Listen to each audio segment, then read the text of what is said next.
Hi guys. Well, we've had our fall spring. We had 3 great days with great temperatures plus 10 and lots of snow went. So happy to see the snow going away. But unfortunately today again we've got another storm. Probably got about a foot of snow. The old man is out with the bike plowing our driveway there, so you probably hear him in the background. Today I'm in my garage here and I'm going to winter sow some more seeds. I was fortunate enough that I was gifted through a seed exchange or seed swap some Joe Pye weed seeds.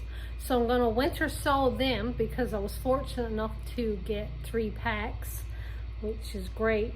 And I'm going to winter sow some winter savory because I'm not having much luck with growing that inside in my grow room. It's kind of leggy. I did pot it up into a 6-pack. Hopefully it'll get bushier. And I'm going to winter sow some more feverfew, and this one is the White Wonder, and this makes a great cut flower and it's also great in your garden. And once I'm finished with that, I'm going to do some more soil blocks.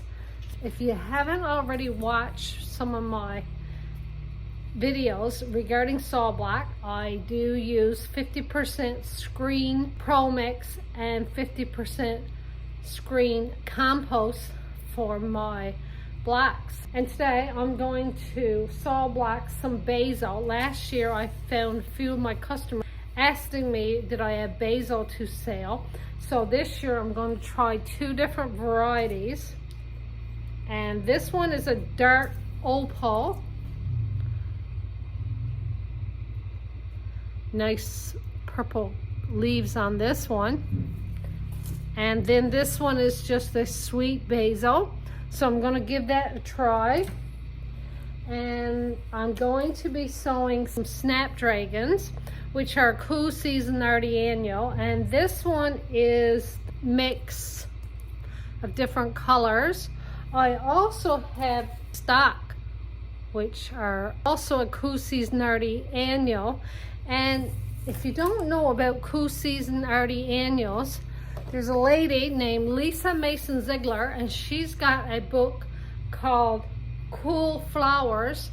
And in this book, Lisa tells you all about growing cool season artiannuals. And I like watching Lisa because she's got almost 30 years of growing experience. She goes into a lot of detail with her growing methods. So with the cool season artiannuals, you can plant them 12 weeks before your last frost date.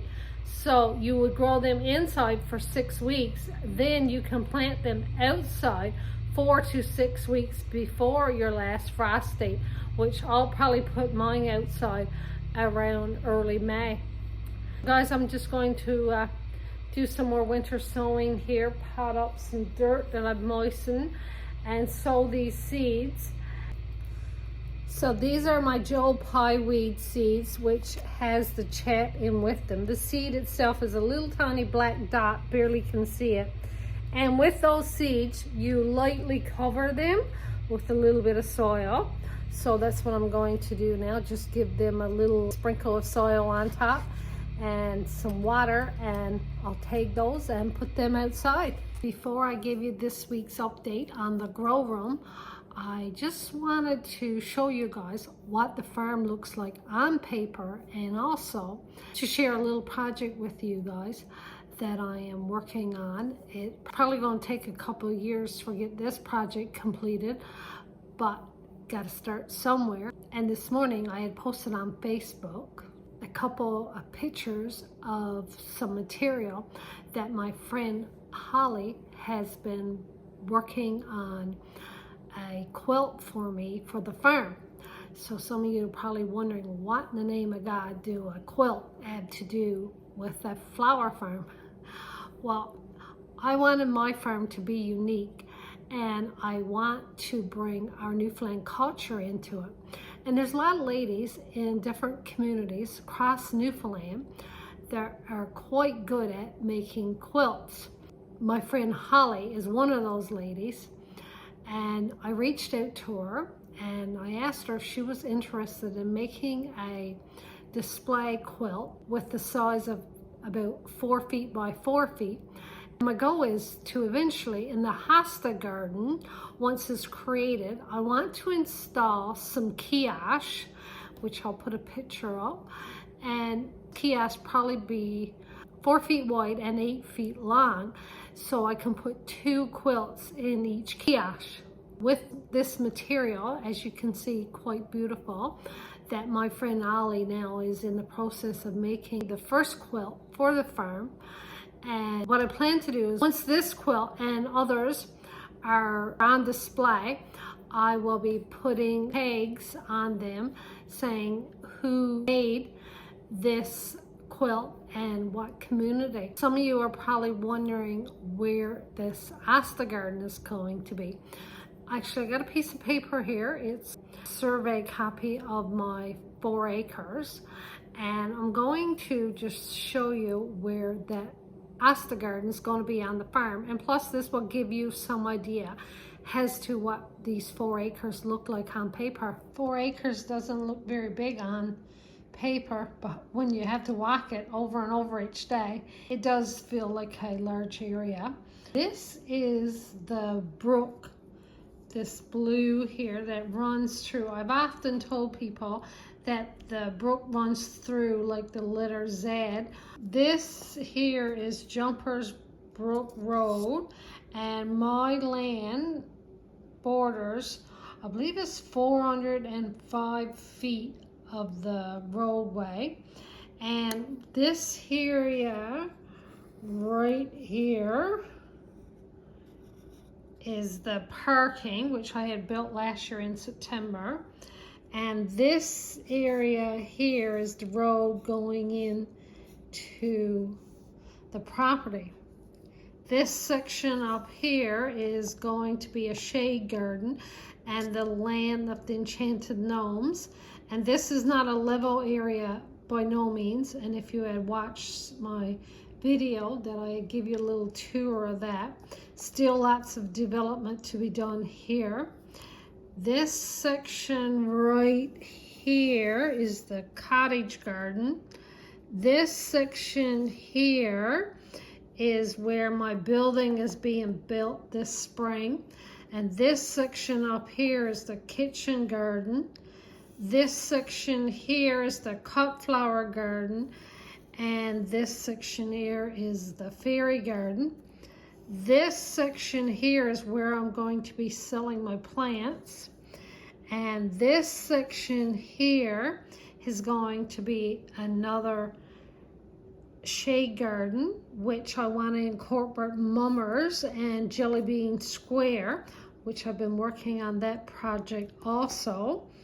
And back here, which borders the brook, is going to be all Hostas, and Hostas don't have a lot of color, so this is why I want to bring in the quilts, which I will be calling it the Quilts of Newfoundland, and displaying that there. Another crazy idea by me, but it's all going to take time and we have to start little projects somewhere. I'm looking forward now to the snow to start going again and get back on the farm. I had a gentleman here today who was interested in helping me, volunteering, and I was giving him some idea what's going to be happening now. As soon as the snow goes, I'll be going down on the land each and every day, afternoons, and start cleaning up the beds and burning some brush and start putting things together, getting ready to open for the general public come probably late May, early June. So now guys, I'm going to take in that grow room where everything is growing like crazy, and I'll give you an update on what's happening in there.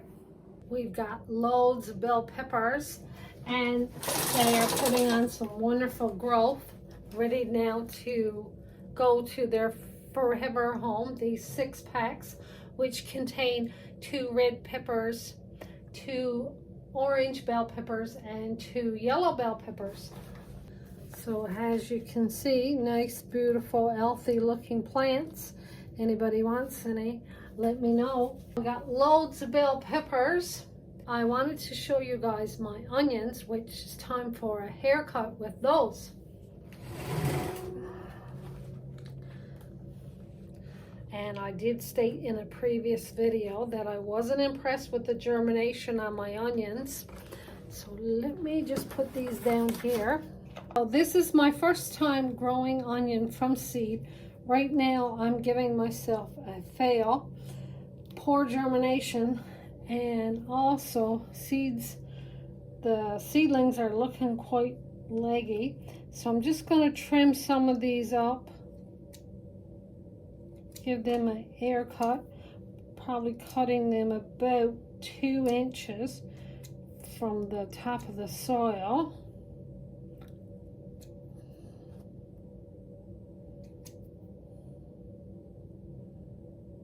Hopefully now this will help them to put on some stronger growth.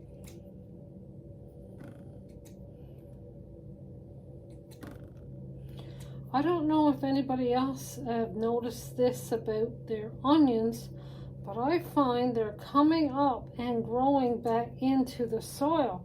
So I don't know if this is a common thing with growing onions.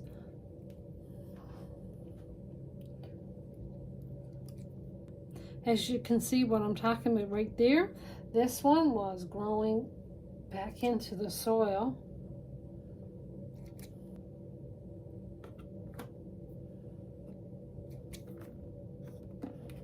And they say you can do this. And this one, here's another one. See, it's growing back down into the soil.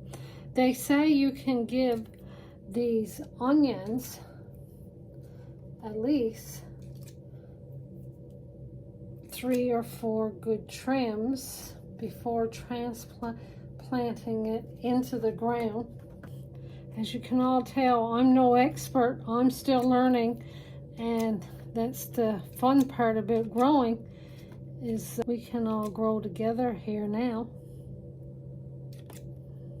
That's looking a lot better than it was. Hopefully now it'll stems will get stockier and put on some new growth.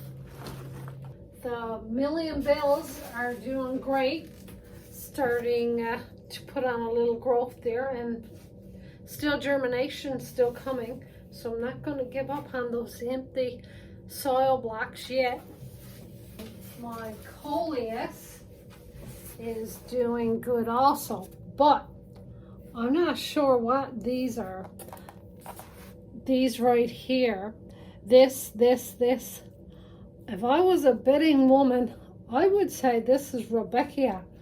I don't know if these seeds were in with the compost, if I accidentally dropped some seed or what, but I don't think they are coleus, but I'm not 100% sure that they are Rebecca. But I think what I'll do is pot those up too and let them grow out and see what they are going to turn into.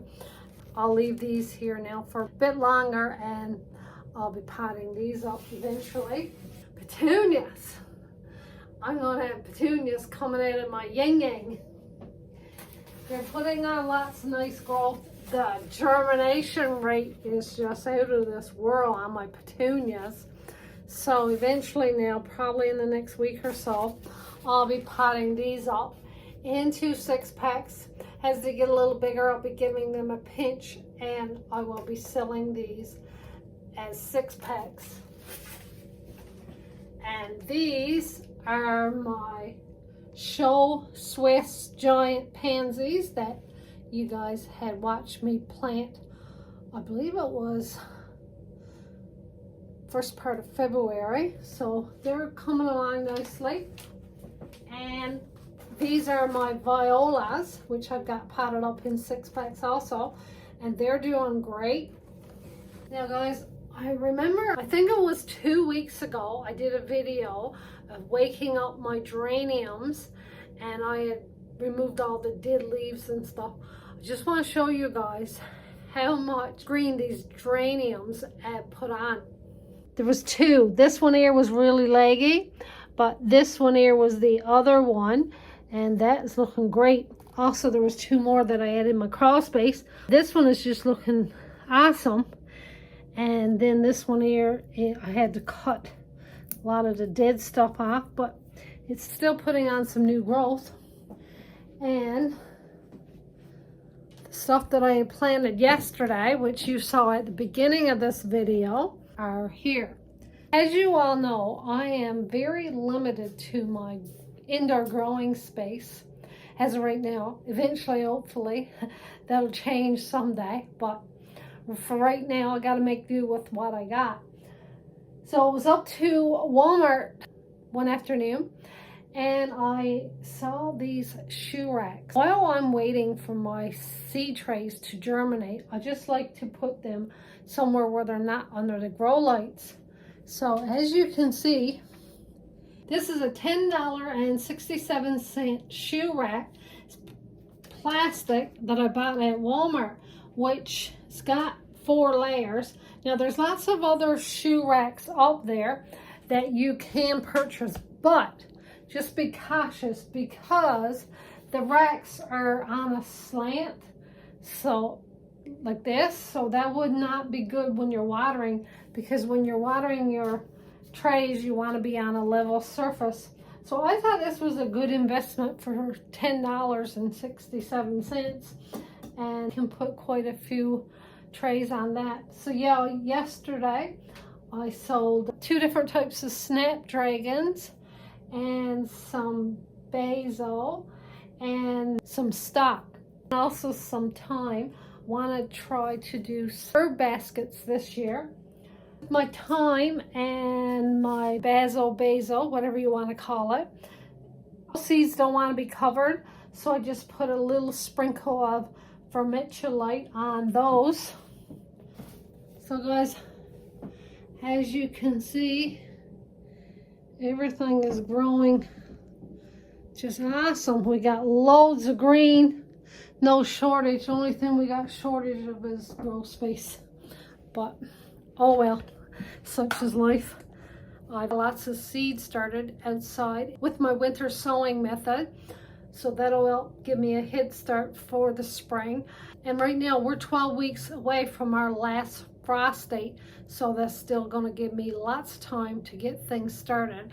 So my next probably round of seed starting will be at week 10, and I'll just look at my list. And it seemed like a lot of you guys enjoyed when I posted on Facebook what seeds to start at week 12, so I'll probably do the same for week 10, and then you guys can start your own seeds at the same time that I'm starting mine, which is great. Guys, I guess that's it for today. Take care. Love you all.